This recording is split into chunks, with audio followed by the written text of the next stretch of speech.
الحمدللہ وحدہ والصلاة والسلام علی من لا نبی بعدہ اما بعد فاعوذ باللہ من الشیطان الرجیم بسم اللہ الرحمن الرحیم احل اللہ البیع وحرم الربا۔ آج ہم انشاءاللہ آن لائن کاروبار کے بارے میں مختصر سی بات کریں گے کہ آن لائن کاروبار کن شرائط کے ساتھ جائز ہے۔ تو جو لوگ آن لائن کاروبار کر رہے ہیں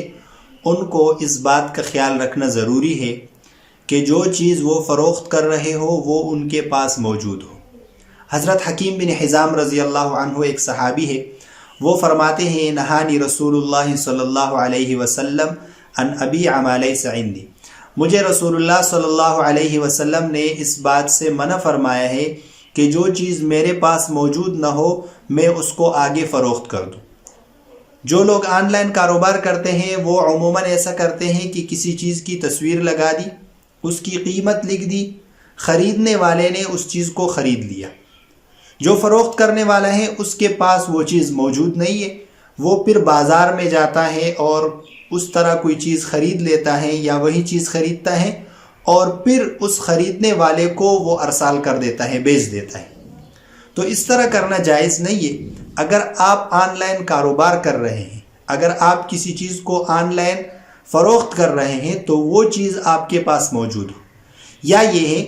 کہ آپ اس شخص کو کہیں جو آپ کو آرڈر دے رہا ہو، جو آپ سے خریدنا چاہ رہا ہو،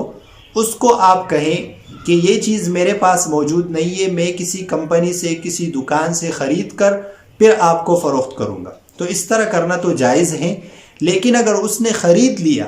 اور آپ کے پاس ابھی تک وہ چیز موجود ہی نہیں ہے، آپ نے اس چیز کو فروخت کیا ہے جو آپ کے پاس موجود نہیں ہے، تو اس طرح کرنا جائز نہیں ہے۔ اس طریقے سے بعض لوگ جو آن لائن کاروبار کرتے ہیں وہ ایسی چیزوں کو بھی خریدتے ہیں جن چیزوں کی ان کو ضرورت نہیں ہوتی۔ مثلا کوئی چیز خرید لی، اس کی صرف تصویر موجود ہے، بعض دفعہ حقیقت میں بھی وہ چیز موجود نہیں ہوتی، پھر اس چیز پر اس نے قبضہ بھی نہیں کیا اور آگے فروخت کر دیا۔ مثلا ایک گاڑی ہے، اس نے آن لائن ایک گاڑی خرید لی 10 لاکھ روپے کی۔ 10 لاکھ روپے کی خریدنے کے بعد اس کی قیمت شام کو بڑھ گئی، 10,50,000 روپے ہو گئی۔ تو یہ آدمی اس گاڑی کو آگے فروخت کرتا ہے، حالانکہ خریدنے کے بعد یہ ضروری تھا کہ یہ شخص اس پر قبضہ کر لیتا یا اس کا کوئی وکیل اس پر قبضہ کر لیتا، پھر اس چیز کو آگے فروخت کرنا جائز تھا۔ لیکن اس نے کیا کیا کہ اس ایک چیز کو خرید لیا، اس پر ابھی تک قبضہ نہیں کیا ہے اور اس کو آگے فروخت کر دیا۔ رسول اللہ صلی اللہ علیہ وسلم نے ایسی چیز کو جس پر خریدنے والے نے قبضہ نہ کیا ہو اس کو آگے فروخت کرنے سے منع فرمائے ہیں۔ تو جو لوگ آن لائن کاروبار کر رہے ہیں،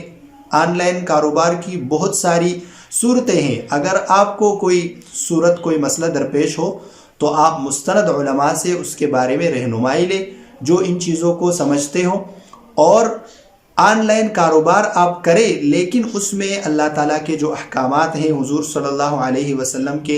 بتائے ہوئے جو طریقے ہیں، ان احکامات، ان طریقوں کا خیال رکھیں۔ ایسا نہ ہو کہ آپ کاروبار کر رہے ہو اور آپ یہ سمجھ رہے ہو کہ میں تو حلال کاروبار کر رہا ہوں، حلال پیسے کما رہا ہوں، اور آپ انجانے میں حرام کاروبار میں ملوث ہوں۔ تو آپ لوگ جو آن لائن کاروبار کر رہے ہیں ان سے گزارش ہے کہ وہ جو بھی کاروبار کر رہا ہے اس کاروبار کے جو مسائل ہے، اس کاروبار کی جو صورتیں ہیں، علماء سے اس کے بارے میں پوچھے کہ میں جو کاروبار کر رہا ہوں آیا یہ کاروبار درست ہے یا درست نہیں ہے، شریعت کے اعتبار سے اس کاروبار کا کیا حکم ہے۔ تو انشاءاللہ آپ جو کاروبار کریں گے اس میں برکت ہوگی۔